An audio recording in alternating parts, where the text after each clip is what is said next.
দাঁড়াও বন্ধুরা, এই ভিডিওটা সম্পূর্ণ দেখো 1 মিনিট সময় দিয়ে।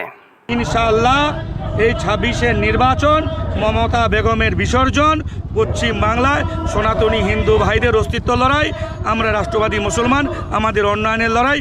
এইবার মমতা খালাকে, এই জিহাদি সরকারকে, হিন্দু বিরোধী সরকারকে আমরা পশ্চিম বাংলা থেকে এবার বিসর্জন দিব।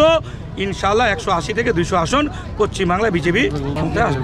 তৃণমূলের কিছু মুখপাত্র আছে যারা মুসলমানদের নিজের বাপের পৈতৃক সম্পত্তি করে 15 বছর ধরে আমাদেরকে ভোট ব্যাংকে ইউজ করেছে, তাদের গায়ে জ্বালা হয়ে গেছে। এখন আমরা রাষ্ট্রবাদী মুসলমানগুলো এখন ভারতীয় জনতা পার্টির সাথে এসেছি। পশ্চিম বাংলাকে পরিবর্তন করার দরকার আছে, আমাদের মুসলমানদের উন্নয়নের দরকার আছে। এই উন্নয়নের লক্ষ্যে আমরা ভারতীয় জনতা পার্টিতে এসেছি।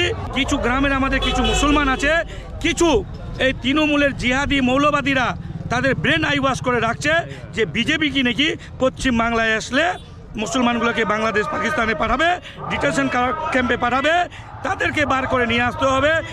ভিডিওটা দেখলেন বন্ধুরা, কিন্তু কাউকে ভালো লাগবে কাউকে লাগবে না।